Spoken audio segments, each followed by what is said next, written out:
En Radio Intereconomía, Pulso Geopolítico. Análisis sobre los nuevos desafíos mundiales. Presenta Rafa Jiménez.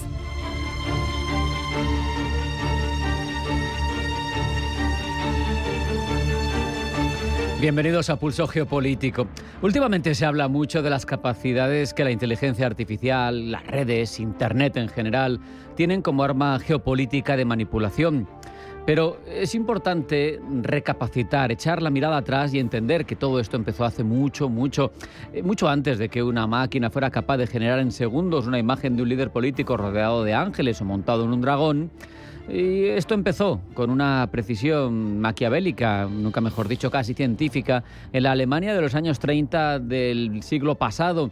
Y la política moderna al final se dio cuenta de ello. Ese hombre pequeño, cojo y de voz extraordinariamente persuasiva, que muchos de ustedes ya sabrán a quién me refiero, entendió que la política moderna no se ganaba con argumentos, sino con emociones. Que la verdad no es lo que sucede, no es lo que ocurre, es lo que la gente siente que ocurre. Que la realidad es en manos de quien controla los medios de transmitir esa información, una materia sumamente dúctil, moldeable. Joseph Goebbels, el ministro de propaganda del Tercer Reich, fue el primer gran ingeniero del consenso de las masas en la era de los medios de comunicación modernos. No inventó la propaganda, pero sí la sistematizó, la industrializó, la convirtió en una disciplina con principios propios que manejaba de forma excelente. Entendió que la radio, que el cine, que los periódicos, los carteles masivos habían creado una nueva relación entre el líder y la masa. No era necesario que el ciudadano pensara, que argumentara, que deliberara por sí mismo. No tenía que hacer ningún esfuerzo, era suficiente con que sintiera, con que le tocara la víscera. Las mismas emociones tenían que sentir junto con millones de compatriotas cualquiera de los receptores de esa información. Emociones que iban del orgullo al miedo, al odio o a la esperanza. Pretendía, de una manera u otra, saturar el espacio emocional disponible hasta que no quedara lugar para la duda, especialmente para el pensamiento crítico. Y esos principios de Goebbels se repitieron con variaciones en casi todos los grandes proyectos autoritarios del siglo XX. No hay más que recordar la Unión Soviética de Stalin. Las dictaduras iberoamericanas del siglo pasado también lo utilizaron a su manera. Los fascismos europeos de posguerra, los populismos de cualquier latitud, intentaban controlar el relato, presentar una saturación del espacio mediático en el que se eliminan las ambigüedades. Se presenta la complejidad del mundo de forma sencilla para que no tengas necesidad de pensar en términos de bien y mal. Y el que ocupa el poder, el que nos transmite esa información, siempre, lógicamente, en el papel del líder bueno. Eso es la propaganda clásica, la que se distinguía por una naturaleza centralizada y controlada. Un emisor único, dominante, un medio de difusión controlable y un receptor más o menos cautivo. Recordemos el cine de Leni Riefenstahl, la alemana que llenaba las salas que el Estado nazi controlaba. Y al final era esa la clave, ¿no? Un proceso totalmente controlado de principio a fin y realizado con mucha eficacia, ¿no? Pero claro, con la llegada de la inteligencia artificial, combinada, como decía al comienzo, con las redes sociales, con su lógica algorítmica, y todo eso combinado en un cóctel ha venido a dar una forma de propaganda radicalmente nueva, pero que es comparable con la que comentábamos al principio, con un objetivo último muy evidente: disolver la capacidad del ciudadano de distinguir la realidad de la ficción. Pero al final, el objetivo último es el mismo que antes, que no tenga espíritu crítico, que no piense por sí mismo. Pero lo que hace cualitativamente diferente a este tipo de propaganda moderna no es solo la velocidad. Lo que la hace diferente es que no necesita ese emisor central del que antes hacíamos referencia. No necesita que Goebbels coordine cualquier mensaje, sino que ahora mismo quien quiera que tenga un teléfono móvil y acceso a herramientas de inteligencia artificial puede generar contenidos que parecen reales, pero que pueden llegar a millones de personas que probablemente no van a ocuparse, a molestarse en verificar y en confirmar, de tal manera que el resultado no es, como en la propaganda clásica, un relato unificado, poderoso, que arrastra a las masas en una sola dirección, que eso ya era de por sí bastante malo. Es un relato todavía más perturbador. Es una avalancha caótica de versiones contradictorias de la realidad que al final no pretende convencer de nada concreto, no tiene ese objetivo. Lo que pretende es hacer imposible la propia noción de realidad compartida por parte de los ciudadanos que forman parte de una misma sociedad. Y esa es la diferencia fundamental con Goebbels. El ministro de propaganda nazi quería que todos creyeran lo mismo, pero el objetivo ya no es sustituir la verdad por una mentira concreta, es disolver la propia posibilidad de verdad. Y esto es verdaderamente preocupante en cualquier sociedad. Paradójicamente, la era de la información infinita, cuando tenemos más a nuestro alcance conocimiento y posibilidad de informarnos, es justo la que está produciendo el efecto que producía la era de la información controlada. Ciudadanos que son incapaces, que somos incapaces porque no nos lo permite, de formarnos un juicio independiente sobre la realidad.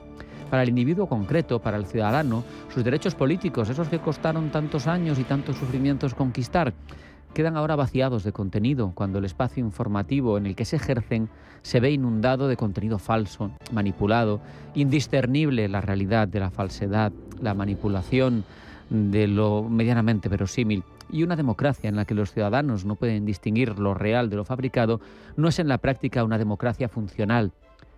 ¿Qué puede hacer entonces el ciudadano? ¿Qué puede hacer la sociedad para resistir esta presión sin caer en la trampa que nos está planteando? Pues la respuesta está en recuperar justamente lo contrario de lo que nos ofrece la velocidad digital, lo que ella ha erosionado, la lentitud deliberativa, el salirte de esos medios digitales, el verificar antes que compartir. Cada vez que compartimos un contenido falso, sin pararnos a pensar si es real o no, nos convertimos en cómplices involuntarios de la máquina que destruye esa realidad sociopolítica compartida. La respuesta estructural, más allá de la del individuo, exige recuperar los espacios donde la política ocurre de forma lenta, encarnada y responsable. Los espacios que están en el ámbito físico. Todos los espacios que la aceleración digital ha ido vaciando son precisamente la infraestructura más resistente frente a la avalancha de desinformación. Operan a una escala, a una velocidad en la que esas falsedades digitales tienen mucho más difícil sobrevivir.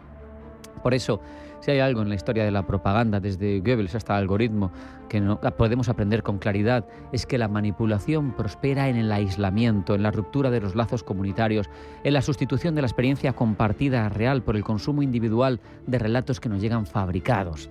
Y la democracia ha sobrevivido, lo sabemos, siempre que ha habido ciudadanos dispuestos a hacer un esfuerzo lento, incómodo, trabajoso, a menudo frustrante, para construir una realidad común, pero sobre todo para que cada uno de nosotros podamos tener algo de espíritu crítico, que sin ello la sociedad va a terminar siendo totalitaria, no tengan ninguna duda. Hacemos un alto en el camino a la vuelta a información geopolítica que elabora Blanca del Tronco. No se vayan porque sigue Pulso Geopolítico.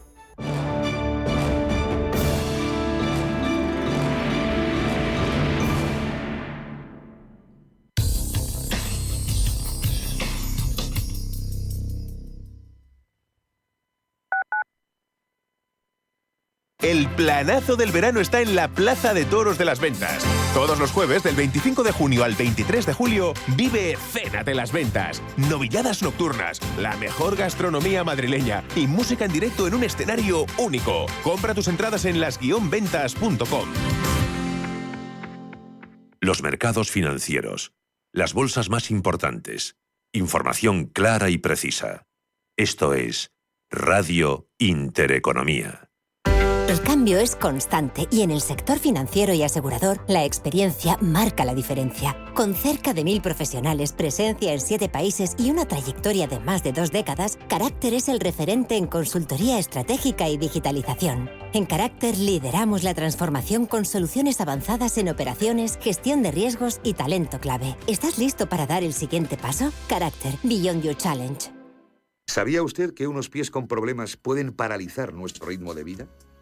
Le proponemos una solución indolora, con una mínima incisión y con anestesia local aplicando las técnicas más avanzadas en cirugía del pie. Clínica Jiménez, calle Alcalá 378. Diagnóstico gratuito, 91 367 0071.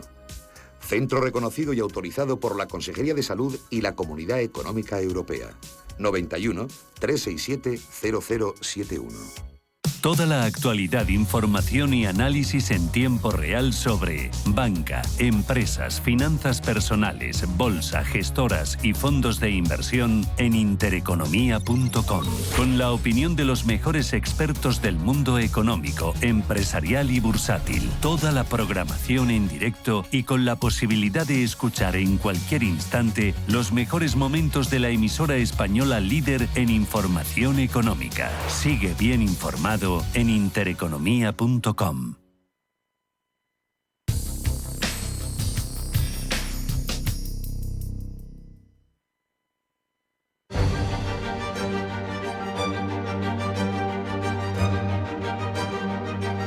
En Radio Intereconomía, Pulso Geopolítico. Presenta Rafa Jiménez.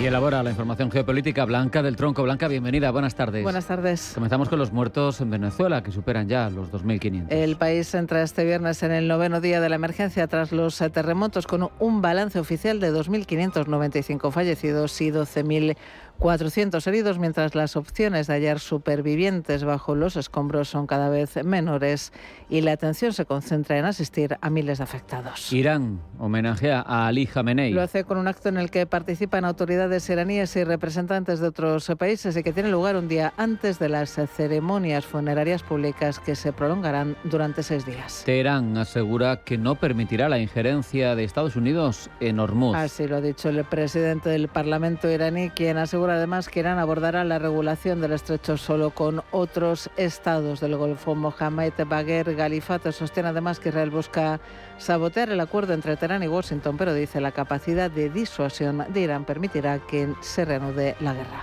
Christine Lagarde abre la puerta a dejar el Banco Central Europeo para volver a la política francesa. En una entrevista al diario Les Echos, Lagarde asegura que una salida anticipada es posible si se cumplen 2 condiciones: que la estabilidad de precios esté garantizada y que Francia necesita una voz claramente europeísta en las elecciones presidenciales de 2027. Comienzan los actos de celebración del 250 aniversario de la independencia de Estados Unidos. El presidente estadounidense Donald Trump pronunciará un discurso en el icónico Monte Rushmore en la víspera del 250 aniversario de la independencia del país. Entre tanto, y en Nueva York, fiesta patriótica en Times Square marcada por un inusual descenso de la famosa bola de cristal que protagoniza el fin de año. Dimite el primer ministro de Moldavia. Dimisión que llega tras sostener la víspera una reunión con la presidenta moldava y entre críticas por la incapacidad de sacar al país de la crisis económica que atraviesa.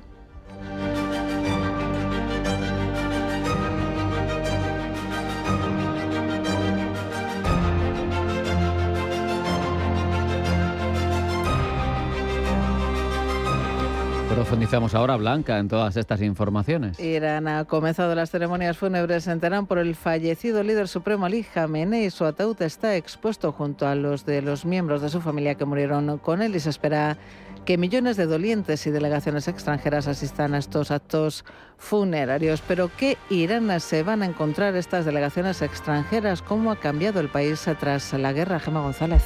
El Irán que conocíamos ya no existe. El país que ha nacido tras la guerra es totalmente distinto. Teherán entierra esta semana a su antiguo líder supremo. Los funerales de Ali Khamenei se celebran del 4 al 9 de julio entre Irán e Irak, meses después de su muerte en los bombardeos de finales de febrero. El aplazamiento ha disparado las dudas sobre el verdadero estado del régimen que dejó atrás, porque el Irán de 2026 ya no es el mismo que entró en guerra. En apenas 4 meses ha perdido a su líder histórico, ha visto cómo su moneda se hundía hasta rozar el 1,5 millones de riales por dólar y ha enterrado a miles de manifestantes que salieron a las calles antes incluso de que empezaran los bombardeos. El hijo de Khamenei, Mojtaba, asumió el liderazgo supremo el 8 de marzo y, lejos de suavizar el discurso de su padre, lo ha heredado intacto. El 17 de junio, Irán, Estados Unidos y Pakistán firmaron el memorando de Islamabad, una paz que abrió de nuevo el estrecho de Hormuz, levantó el bloqueo naval y puso sobre la mesa más de 300.000 millones de dólares para la reconstrucción del país. La cuestión del uranio enriquecida queda aplazada a un acuerdo final con un plazo de 60 días prorrogables. Pero la paz sobre el papel no ha cerrado las heridas dentro de Irán. La represión de las protestas de enero se saldó con miles de muertos, 3.000 según Irán, 30.000 según medios estadounidenses. Y los cortes de Internet siguen dificultando saber qué ocurre realmente en el interior del país. Lo que queda es un Irán debilitado militarmente, económicamente exhausto y gobernado por una nueva generación de la misma dinastía revolucionaria. La pregunta ya no es si el país ha cambiado, sino si algún día dejará de estar en guerra consigo mismo. El mundo mira a Irán, pero no quita los ojos de Ucrania, y hoy con más razón, porque según The Telegraph, Estados Unidos habría advertido a Polonia de que Rusia podría estar preparando una provocación militar limitada en los próximos meses para poner a prueba la respuesta de la OTAN y presionar a los aliados de Ucrania. Según revela este diario británico, citando fuentes cercanas al presidente polaco, Washington ha informado en varias ocasiones a Varsovia sobre estos escenarios, de momento sin confirmación oficial. Paul Mielgo. El objetivo del Kremlin sería crear una crisis que presione a los aliados occidentales para reducir o suspender su apoyo militar a Ucrania, sin llegar a desencadenar una guerra abierta entre la OTAN y Rusia. Las fuentes consultadas manejan varios escenarios: ataques con misiles o drones contra infraestructuras críticas como centrales eléctricas, simulacros de ataques aéreos masivos para forzar a Polonia a activar su defensa antiaérea, o ciberataques y acciones híbridas. El escenario más extremo sería una pequeña incursión terrestre desde Kaliningrado o Bielorrusia, que Rusia podría disfrazar de accidente, un fallo de GPS o una misión de rescate de un helicóptero averiado, y que después intentaría atribuir a Ucrania para sembrar división entre los aliados. Fuentes del Ministerio de Defensa polaco han confirmado que el riesgo es real y aseguran que Polonia ya ha realizado maniobras militares para advertir a Moscú de una respuesta contundente de la Alianza Atlántica. Este aviso llega semanas después de que el jefe de inteligencia exterior polaco alertara sobre la presencia de militares rusos sin insignias infiltrados en países de la OTAN. Y no es la primera vez que Varsovia se ve en el punto de mira. En septiembre de 2025, varios drones rusos violaron el espacio aéreo polaco, lo que llevó a la OTAN a invocar el artículo 4 de su tratado fundacional por primera vez desde la invasión de Ucrania en 2022. La presidenta del Banco Central Europeo, Christine Lagarde, ha dejado la puerta abierta a la posibilidad de abandonar la institución antes de octubre de 2027, fecha en la que termina su mandato para intervenir en el debate de las elecciones presidenciales francesas del próximo año. Rubén Gil. La presidenta del Banco Central Europeo, Christine Lagarde, ha reconocido por primera vez que no descarta abandonar el cargo antes de que termine su mandato previsto para octubre de 2027. En una entrevista concedida al diario francés Les Echos, asegura que una salida anticipada es posible si se cumplen dos condiciones: que la estabilidad de precios esté garantizada y que Francia necesite una voz claramente europeísta en las elecciones presidenciales del año que viene. Posible salto a la política de Lagarde que no sorprende a Xavier Brun de Trea Asset Management. Al final, lo que tiene Lagarde es, ya venía de la política. Recordemos que fue ministra en Francia, luego se pasó al Fondo Monetario Internacional y de ahí saltó al Banco Central. Con lo que esa vertiente política continúa teniéndola. ¿Y qué ventaja tiene? Pues que es una figura, vamos a decir, neutra, porque un Banco Central, pues al final has de hacer unas políticas, vamos a decir, neutras, para operar para todos los países, con independencia del color político que tengan, y una figura política. Las declaraciones reavivan las especulaciones sobre una posible salida anticipada de Lagarde para regresar a la política francesa, un escenario que ya había cobrado fuerza a comienzos de este año y que ahora la propia presidenta del Banco Central Europeo reconoce por primera vez como una opción posible. Lagarde llegó a la institución en noviembre de 2019, convirtiéndose en la primera mujer al frente del Banco Central Europeo tras 8 años dirigiendo el Fondo Monetario Internacional. Su mandato ha estado marcado por crisis encadenadas, la pandemia, la guerra de Ucrania y el mayor ciclo de subidas de tipos en la historia del euro. Pues al final su mandato ha sido de los más complicados, que diría yo, con excepción de Draghi, ¿no? Que lo tenemos ahí un poco idolatrado, que ha sido el de la inflación, ¿no? Así que Lagarde lo que empezó no con muy buen pie, porque como buena política, pues al final daba mensajes políticos, cuando al final tú lo que has de hacer es un mensaje más o menos de justificación, y lo que ha tenido que hacer Lagarde es justificar, actuar y calmar a los mercados. Su gestión tampoco ha estado exenta de errores. En 2021 insistió en que el repunte de la inflación sería transitorio. No lo fue y esa previsión fallida sigue siendo la mancha más señalada de su legado. ¿Justificar qué? Justificar las subidas de tipos o el retraso de estas subidas, como por ejemplo el retraso que tuvo cuando empezó la inflación en el año 2021 después del COVID, donde al final tardó bastante en subir los tipos de interés. Luego ha tenido que actuar, ha actuado, y la última subida de tipos de interés ha dicho: primero actuamos y luego veremos. Y luego calmar a los mercados, porque los mercados se preguntan si, uno, fue con demasiado retraso en el año 2021 y si se ha precipitado ahora. Con todo, Lagarde ha dado un perfil más político y más comunicativo a una institución antes percibida como fría y ha empujado agendas como el euro digital. Ahora, a apenas 15 meses de que termine su mandato, es ella misma quien abre la puerta a no agotarlo. Mañana los fuegos artificiales iluminarán los cielos de Estados Unidos para celebrar el 250 aniversario de la independencia del país. La efeméride no solo simboliza la creación de la nación, sino el mantenimiento de muchas de sus instituciones y valores fundacionales durante 2 siglos y medio. Concebida en libertad y dedicada a la proposición de que todos los hombres son creados iguales, fue la máxima con la que Abraham Lincoln sintetizó el sentido de la nación estadounidense. Clara, pero a la vez ambigua, la identidad nacional del país norteamericano se fundó en los ideales de la libertad y la igualdad, 2 conceptos que siglos después siguen sujetos a la reinterpretación acorde al devenir de las culturas, las guerras y las transformaciones sociales. Cada presidencia ha marcado en este sentido una nueva forma de concebir las bases ideológicas del país, influyendo a la sociedad del momento. Y por eso hoy y mañana estaremos atentos no solo a los eventos, sino también al discurso que Donald Trump dirija a la nación. Pablo Llanone. El semiquincentenario Día de la Independencia de Estados Unidos es mañana, pero las celebraciones comienzan hoy.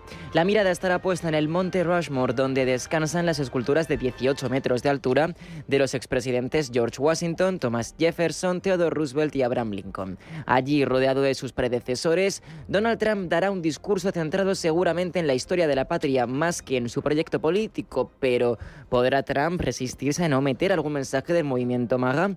Hace 5 meses hizo un avance de lo que cabría esperar de este discurso.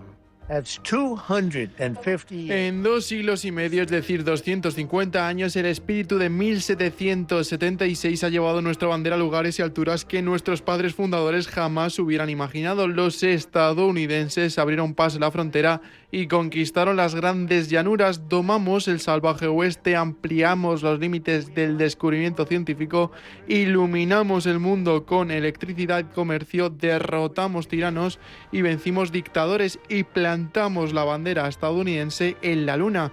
Todo esto se lo debemos a los patriotas y héroes de 1776. Este discurso, claro está, lo dio en el despacho oval y en un ambiente poco espontáneo. Teniendo en cuenta su habitual gusto por la improvisación, quizá hoy nos regale varias sorpresas que se salgan del guión, pero la probabilidad de que esto pase será mucho más elevada mañana, cuando dé un discurso que, según ha dicho, será realmente largo. Tendrá lugar en el National Mall y en él sí que es de esperar que vincule el Día de la Independencia a su propio proyecto político, convirtiendo la celebración en una oportunidad para sacar pecho en medio de la crisis que atraviesa su país y su partido, y a pocos meses de que se celebren las elecciones de medio mandato. Sus palabras irán precedidas de un despliegue aéreo que incluirá la formación de 17 aeronaves y, como no, el nuevo diseño del avión presidencial Air Force One. Después, y para secundar su discurso, el cielo de Washington D.C. se teñirá de mosaicos de colores. Durante 40 minutos se lanzarán más de 800.000 fuegos artificiales, un inédito espectáculo pirotécnico que Trump pretende que bata un récord mundial Guinness. Qué mejor manera de ratificar que América es más grande que nunca. Y en eso razón tiene, pues pocas democracias modernas pueden alardear de haber sostenido su sistema de gobierno durante más de 2 siglos. De hecho, las únicas que han sido capaces de mantener esa continuidad de manera más o menos estable han sido Estados Unidos y, paradójicamente, su vieja metrópoli Reino Unido. Precisamente allí comenzó todo en la Declaración de Derechos de 1689, momento en el que las Islas Británicas abrazaron a la monarquía parlamentaria. Parecía que el espíritu de una democracia aún incipiente iba también a desplegarse hasta sus últimas consecuencias en las colonias inglesas asentadas en Norteamérica, pero esto no fue así. Los ciudadanos británicos que vivían al otro lado del Atlántico fueron tratados de segunda categoría y nunca como iguales, de que decidiesen independizarse de su metrópoli y crear un proyecto político en el que pudieran gozar de los mismos derechos que sus hermanos británicos. Esta es la historia que todos conocemos sobre la independencia de Estados Unidos, pero hay mucho que ignoramos, como el interés geopolítico que tenía para países como España el éxito de la independencia mañana conmemorada. De hecho, hay quien dice que sin la ayuda de nuestro país, Estados Unidos, podría no haberse independizado, cambiando así el transcurso de la historia. Pablo.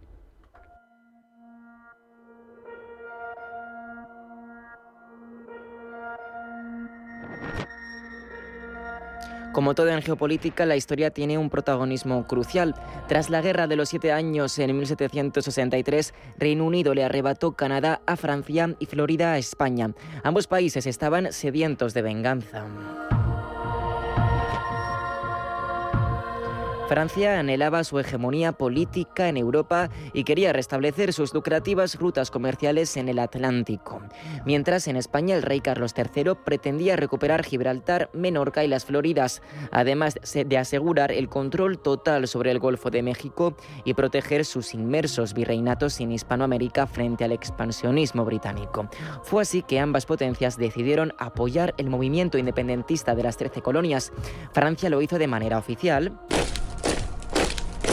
aportando tropas terrestres y barcos que fueron decisivos para bloquear a los británicos en la batalla de Yorktown. España, por su lado, actuó como un aliado invisible.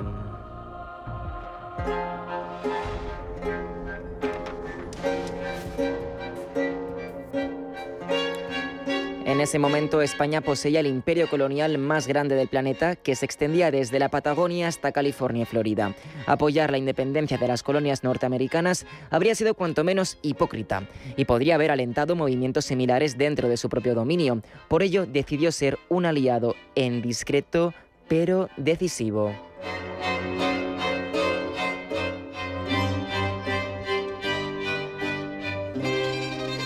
Al comienzo, España financió en secreto las primeras victorias de George Washington a través de la empresa fantasma del comerciante Diego de Gardoqui, enviando cañones, mosquetes, pólvora, medicinas y uniformes.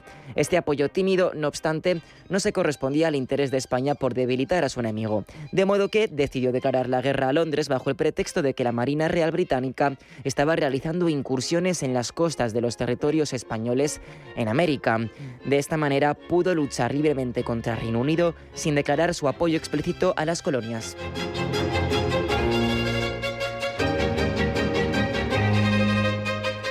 Bajo esta estratagema pudo combatir con mayor libertad y disparar el cañón de guerra. El entonces gobernador de la Luisiana española lideró una brillante campaña militar expulsando a los británicos del río Mississippi y del Golfo de México, culminando con la toma de Pensacola. Esto blindó el flanco sur de las colonias americanas. Al mismo tiempo, España sitió Gibraltar y atacó las colonias británicas en el Caribe, dando paso a una batalla naval que rompió el silencio del mar. De esta manera, España obligó a Londres a dividir sus barcos y tropas por todo el planeta.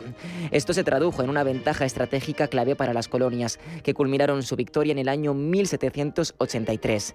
7 años después de la declaración, su independencia quedó consagrada. Coherente con su estrategia, España no reconoció la independencia de las colonias hasta 1785. Desde entonces trató de mantener las distancias para evitar la reacción de sus dominios, que finalmente fueron influidos por las ideas ilustradas. En cualquier caso, las relaciones entre Estados Unidos y España no se torcieron por eso.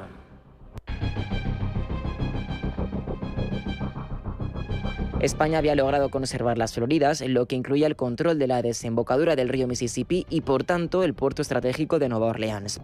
Esto generó tensiones fronterizas hasta que en 1818 los estadounidenses conquistaron Florida por la fuerza y España se vio obligada a venderla. Seguramente este fue el precedente que alentó a Estados Unidos a apoyar los movimientos independentistas que fueron quitando colonia a colonia la supremacía imperial de España, hasta quedar reducida a un único territorio en el año 1898.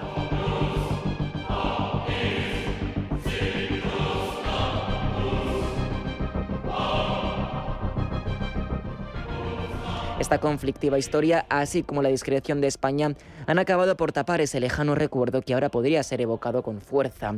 Y es que ambos países han lanzado el proyecto American Spain 250, organizado por el Queen Sofia Spanish Institute de Nueva York y el Instituto Franklin, con el respaldo de la Embajada de España, que incluirá exposiciones itinerantes sobre la ayuda hispana en 1776, simposios académicos internacionales y un mural urbano de Paco Roca.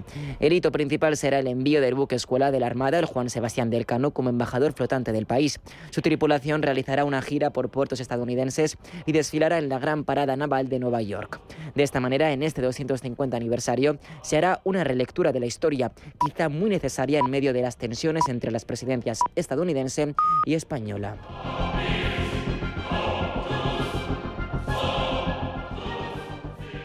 Dursan, elige tu coche. Dursan, compramos tu coche. Dursan, Dursan, automotor Dursan. Compra, vende al mejor precio. Dursan, tu coche perfecto. No es nuevo, es Dursan.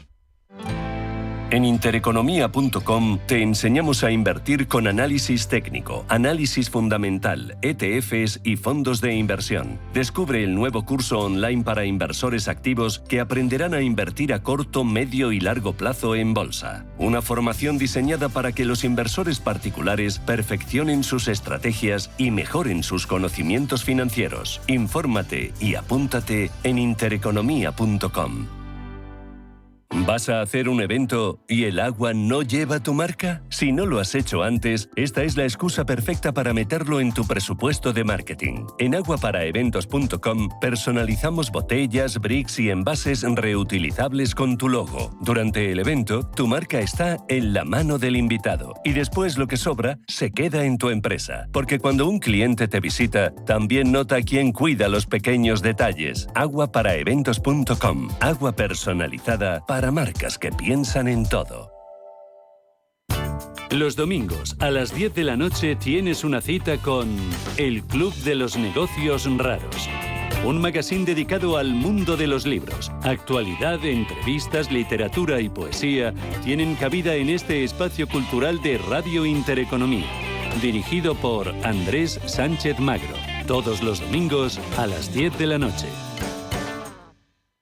Dormir bien lo cambia todo. El descanso, el ánimo, la forma en la que afrontas el día. M5 de Sol Naturaleza es un complemento natural a base de plantas, triptófano y melatonina, pensado para ayudarte a mejorar la calidad del sueño y la estabilidad emocional. Una sola cápsula al día para respetar tu ritmo natural. Sol Naturaleza. Personas cuidando personas. Más información en solnaturaleza.es o llamando al 91 31 31 409.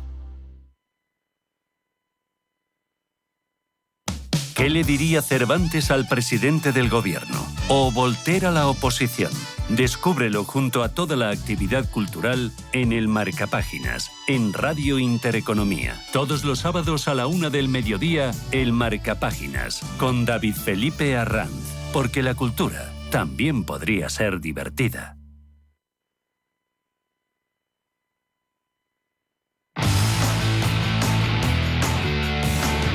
El 7 de noviembre de 2013, la red social Twitter debutó en la bolsa de Nueva York con un precio de apertura de $45,10, muy superior al precio inicial fijado el día anterior de $26 por acción.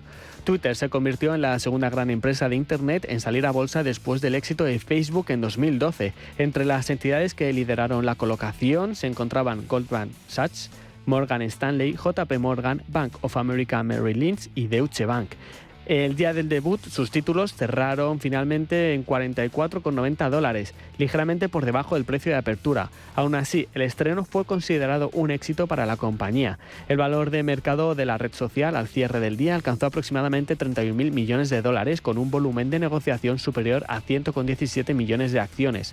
Las acciones continuaron al alza hasta alcanzar un máximo de $74 a finales de 2013.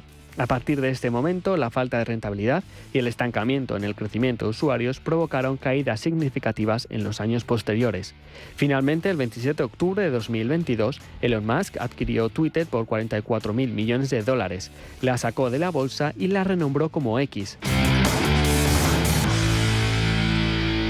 sábados a la 1 del mediodía, el Marcapáginas, con David Felipe Arranz. Porque la cultura también podría ser divertida. En Radio Intereconomía, Pulso Geopolítico. Presenta Rafa Jiménez. Europa afronta uno de los grandes dilemas estratégicos de nuestro tiempo: gestionar la emigración en un contexto de creciente presión fronteriza, pero intentando no renunciar a los principios democráticos y garantistas que han definido históricamente su modelo político. El Pacto de Migración y Asilo, el reglamento, abren interrogantes profundos sobre hasta dónde está dispuesta a endurecer sus políticas la Unión Europea y qué consecuencias puede tener ese endurecimiento sobre el propio proyecto europeo. Analizamos este desafío crucial con Francesco Passetti, quien es investigador principal del área de migraciones de CIDOB y profesor adjunto de la Universidad Pompeu Fabra. Francesco, bienvenido, buenas tardes. Buenas tardes, gracias. ¿A qué nos enfrentamos, Francesco? Porque da la sensación de que con la entrada en vigor del nuevo pacto, yo te pregunto, ¿dirías que Bruselas está ordenando solo mejor los flujos migratorios o está cambiando de forma sustancial el modelo europeo de gestión fronteriza? Bueno, diría más bien la segunda, puesto que hay ciertamente elementos de continuidad. Si miramos los objetivos principales de este pacto último, siguen siendo los objetivos que han marcado la política migratoria europea a lo largo de las últimas décadas, es decir, reducir los flujos en entrada, mayor control fronterizo y protección de la frontera. Ahora bien, el modelo de gobernanza que se está implementando con este nuevo pacto sí que introduce elementos que lo hacen más restrictivo y más externalizado. Pienso, por ejemplo, en los procedimientos de acelerado en frontera, la relajación del concepto de tercer país seguro y acuerdos con países de carácter autoritario que se intensifican respecto a lo que ha sido el pasado. Y claro, el último encuentro con los representantes de Afganistán creo que es un ejemplo muy ejemplificativo de ello. Francesco, todas esas cuestiones que has mencionado, los procedimientos acelerados, la externalización en centros migratorios en terceros países, salvando diferencias que las hay, ¿hasta qué punto crees tú que empieza a parecerse Europa a modelos más duros, como el que vemos hoy en Estados Unidos con el ICE y sus prácticas? Bueno, todos los expertos lo están apuntando y es una comparación que se está haciendo en ámbitos académicos, pero también de reflexión política.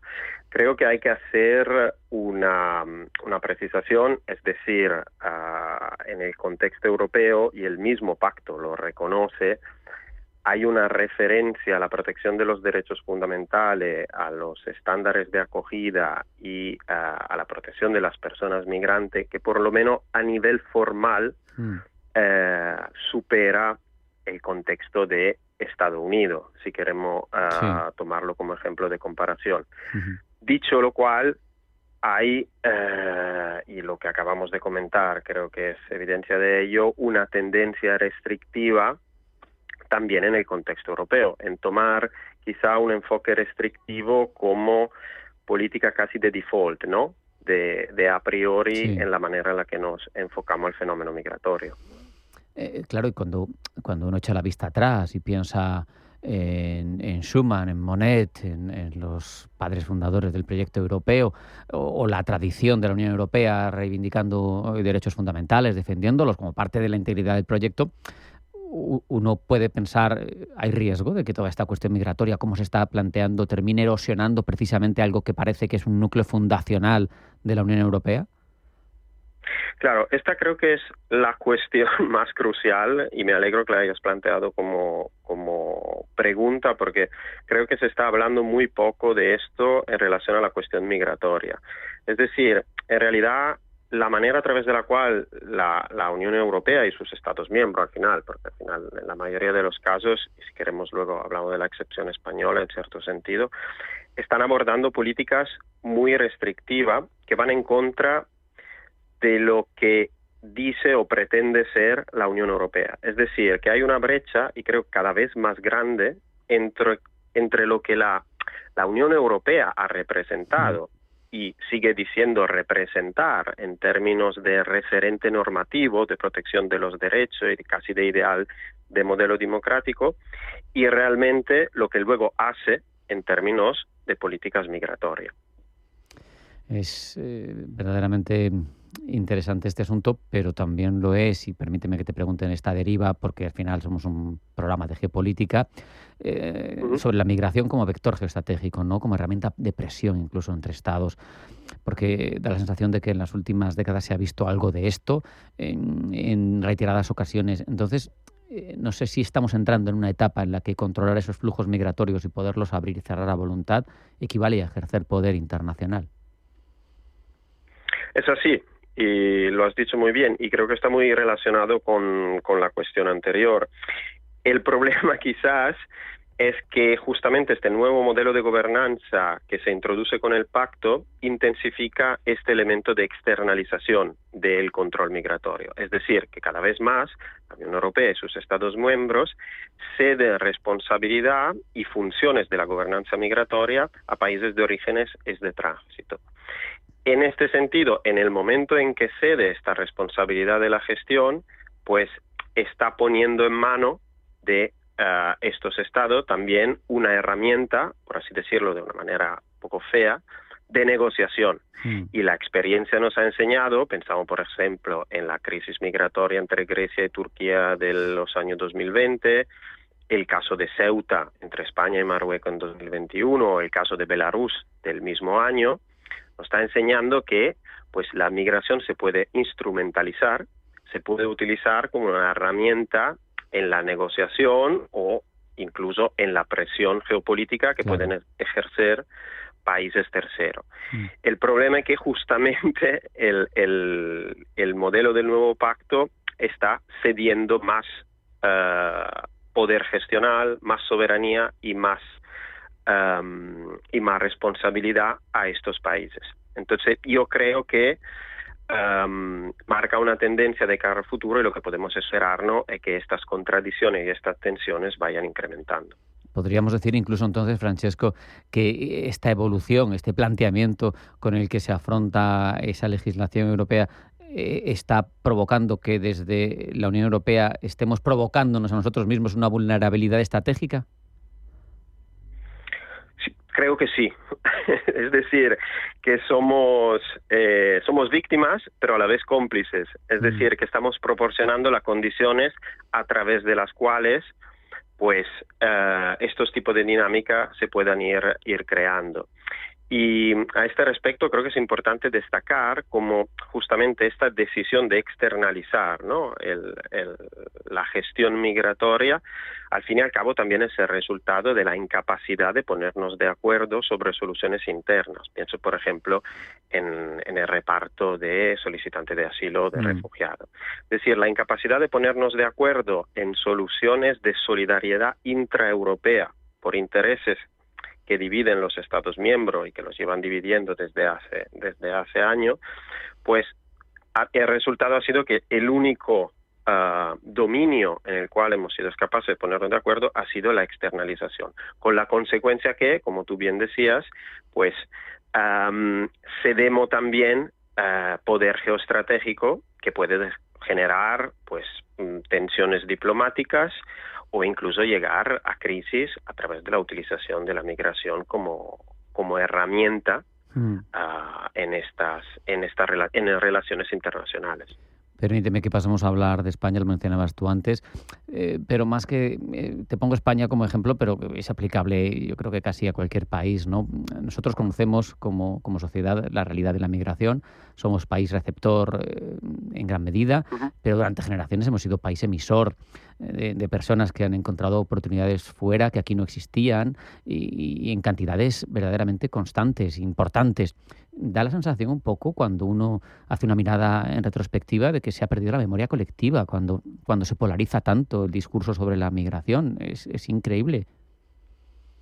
Claro, lo que pasa, estoy muy de acuerdo, lo que pasa es que la pregunta tiene una perspectiva a largo plazo, ¿no?, histórica, como tú bien has dicho, y justamente creo este tipo de perspectiva lo que falta dentro del debate político y en general creo en la clase política a la hora de abordar la cuestión migratoria. Es decir, siempre se aborda desde un enfoque cortoplacista y muy relacionado también a cuestiones electorales.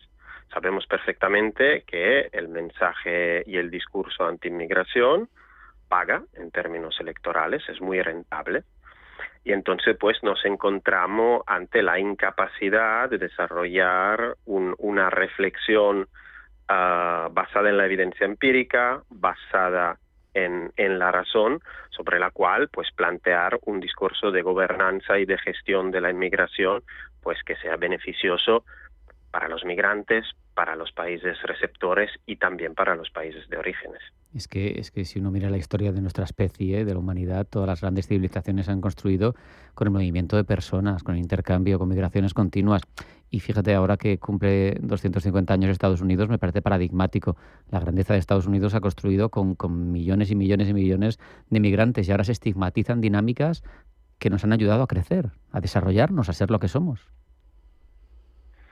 Sí, creo que es una contradicción crítica de las sociedades occidentales de este siglo. Y creo que es bastante indicativo pensar como muchos inmigrantes, pienso por ejemplo en Estados Unidos, a los provenientes de países latinoamericanos que han votado para Trump. Es decir, que es una paradoja y es una tensión, creo que va a cuestiones casi antropológicas, ¿no? de lo que somos y también que se relacionan obviamente con la calidad del debate político y público en torno a la inmigración.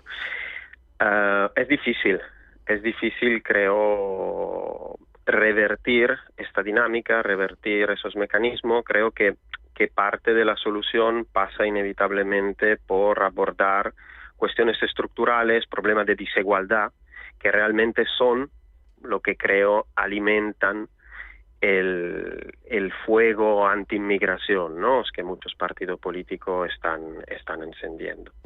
Hablabas de Trump, un Trump que es nieto de alemán, que tiene raíces escocesas. Se le ocupó muy bien de explicárselo en la Casa Blanca Friedrich Merz cuando le llevó la partida de nacimiento de su abuelo. El más anti-inmigración es migrante. Pero bueno, vamos a terminar porque nos hemos quedado sin tiempo. Francesco, te pido una respuesta corta. Si Europa continúa endureciendo políticas hasta ir hacia la coerción en mayor intensidad, ¿va a seguir siendo reconocible, en tu opinión, el modelo de valores europeo como lo hemos entendido hasta ahora, el proyecto europeo? Creo que no. Espero que las cosas cambien, pero creo que es evidente como la manera en la que abordamos los otros, entre comillas, entendiendo los migrantes, también nos dices mucho de nosotros mismos. Y creo que esto debería ser un elemento que nos haga reflexionar. Francesco Passetti, investigador principal en migraciones de CIDO, profesor adjunto de Pompeu Fabra. Muchísimas gracias. Un abrazo. Hasta la próxima. Muchas gracias. Un abrazo. En Radio Intereconomía, Pulso Geopolítico.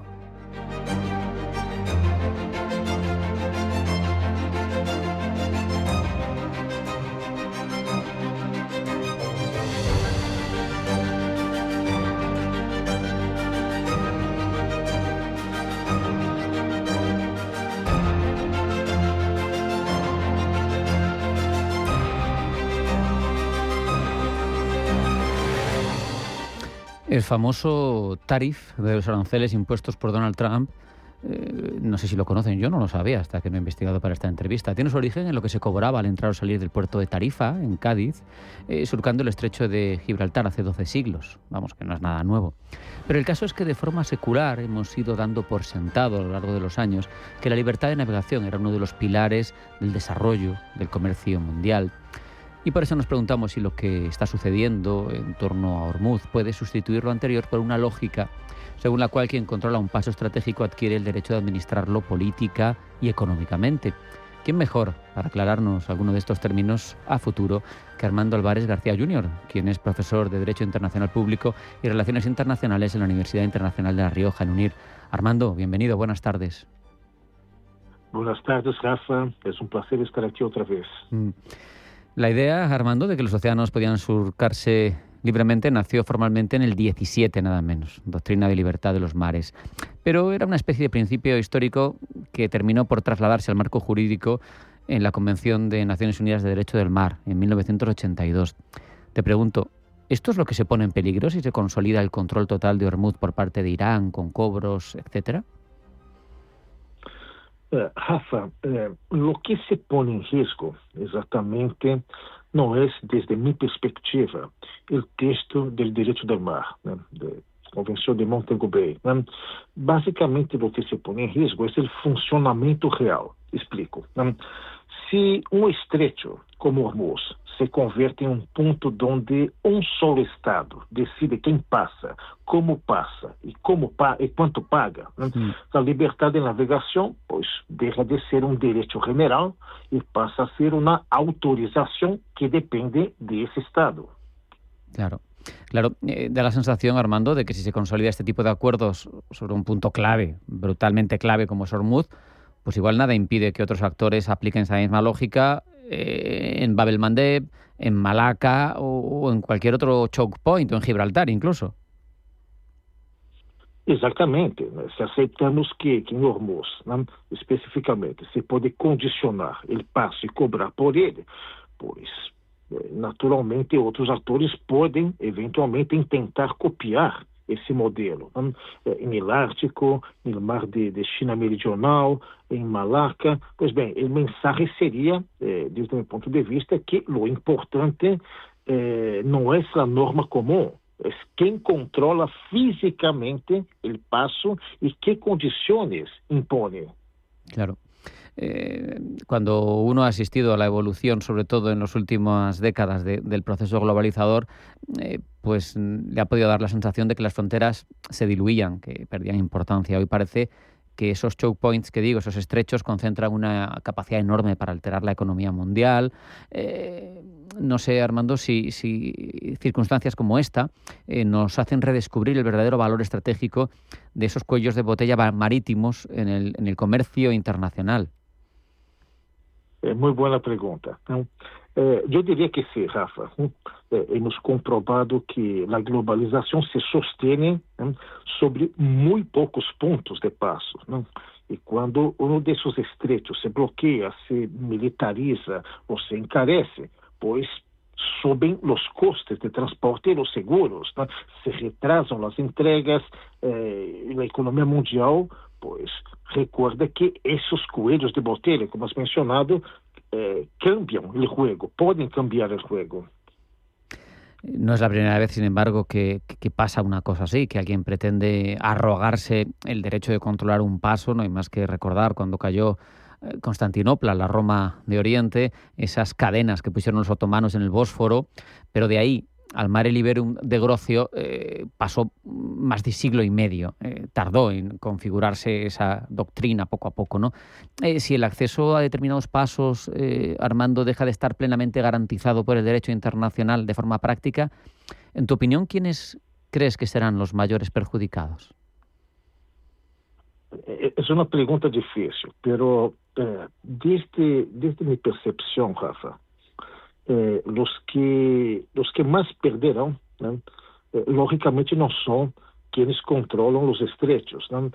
Estoy hablando de la inmensa mayoría que se verá negativamente afectada, son aquellos que dependen de esos estrechos sin poder influir en su gestión.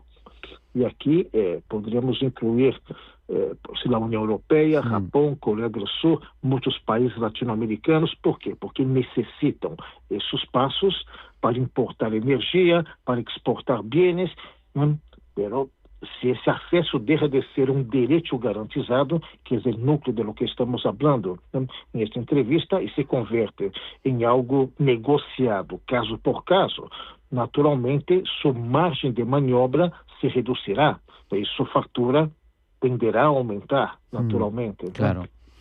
No sabemos cómo va a evolucionar esto y puede ser un caso concreto y evolucionar de muchas maneras, pero si se consolida, al final, Armando, uno mira la historia y se da cuenta de que muchos cambios que se han consolidado al final empezaron como un cambio concreto, ¿no? En tu opinión, ¿corremos peligro de que este momento se suponga el inicio de una nueva etapa en la gobernanza de los mares o es demasiado alarmista? Pues la verdad es que el riesgo existe, ¿no? Yo entiendo que el riesgo existe, Rafa. Medidas que hoy se presentan como una respuesta a una crisis concreta, ¿no? Cierres, restricciones, cobros especiales, escoltas obrigatorias, pues pueden, ¿por qué no? ¿Por qué no? Convertirse en una práctica normal. Y si eso, Rafa, si eso ocurre en varios estrechos a la vez, estaríamos pasando de un sistema basado en reglas compartidas a otro basado en controles específicos y principalmente soluciones de fuerza. Claro. Y eso, Armando, ¿qué consecuencias tendría para la globalización, para el comercio internacional? Porque no serían los mismos que hemos vivido en estas últimas décadas, ¿no? Perdona, no lo escuché muy bien. Que digo que si eso se consolida, si al final se consolidan los pasos clave como espacios sobre los que se ejerce un control concreto de cada país, pues eso, ¿qué consecuencias tendría para la globalización, para el comercio internacional? Me da la sensación de que sería muy distinto a lo que hemos conocido estos años pasados. Sí, bien, son muchas consecuencias. La globalización sería más cara, más lenta, más desigual, más asimétrica, más cara básicamente porque se incorporariam de forma permanente, en caso de que esto ocurra, peajes, seguros, desvíos, más lenta porque las rutas se alargarían y las empresas necesitarían más margen de seguridad. Y más asimétrica, creo, más desigual porque solo algunos países pueden efectivamente invertir en rutas alternativas. Los demás acabarán aceitando pagar más y asumir más riesgo también. Estamos configurando una nueva realidad mundial en este siglo XXI que es distinta a la que había en las pasadas décadas. Si tuvieras que proyectar lo que está sucediendo ahora en torno a Hormuz 15 años hacia adelante, por ejemplo, en tu opinión, con las pistas que tenemos, con lo que está sucediendo ahora, ¿nos dirigimos hacia un mundo en que los mares van a seguir siendo un espacio común, regido por normas compartidas, o es más probable que esos pasos marítimos que mencionábamos acaben sometidos al poder de cada potencia controladora? Lo más probable, entendo, es un sistema híbrido, Rafa. ¿No? Formalmente, los mares seguirán siendo un espacio común con normas compartidas, pero en la práctica, los grandes estrechos funcionarían, caso esto venga a consolidarse, funcionarían cada vez más como espacios de negociación entre potências. Basicamente, acordos de seguridad, presencia militar, condiciones especiales de paso, etc. El verdadero poder, entendo, se jugará en esos pocos puntos que pueden encender o apagar la economía mundial, Rafa. Con esa reflexión nos vamos a quedar. Armando Álvarez García Jr., profesor de Derecho Internacional Público y Relaciones Internacionales de UNIR. Ha sido un placer hablar de nuevo contigo. Un abrazo. Hasta la próxima. Ha sido un placer, Rafa. Un abrazo también. Adiós.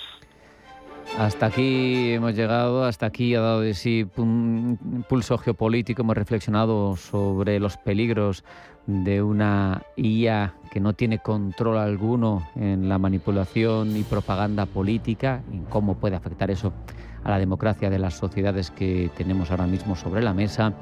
Hemos contado las noticias más relevantes de la actualidad geopolítica internacional, de forma larga, de forma corta, y hemos entrado en materia en dos asuntos: la normativa de migraciones en la Unión Europea y cómo desvirtúa o no su política de derechos fundamentales, y la geopolítica de los mares, ahora más de actualidad que nunca, con esa lucha por el control del estrecho de Hormuz. Sean felices y acudan siempre a su cita con nosotros. Esto es Pulso Geopolítico.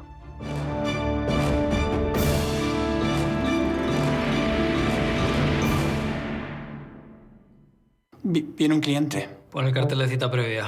¿Lleva un cheque? Esos son los lunes. ¿Hoy es lunes? De 9 a 11. Son las 10. Haz el muerto. Si tu banco no quiere atenderte en la oficina, vente a Eurocaja Rural, que nos encanta verte en la oficina. Por eso te atendemos en persona y sin cita previa. Vuelve a sentirte cliente. Eurocaja Rural, la banca que tú quieres.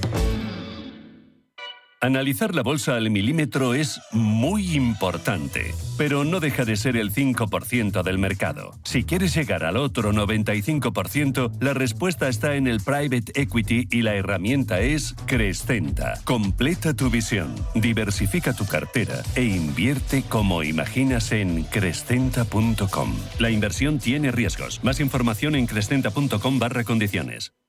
Radio Intereconomía es la mejor plataforma para dar a conocer, relanzar y poner voz a su empresa. Nuestro equipo comercial le asesora para conseguir sus objetivos. Contacte con nosotros. Teléfono 91 999 2121 y en el mail comercial@intereconomia.com. Radio Intereconomía, la radio de las empresas. Hola, soy Susana Criado y te espero cada día en Radio Intereconomía de 7 a 12 de la mañana en Capital Intereconomía. Analizamos la actualidad económica con rigor y profesionalidad. Di que nos escuchas.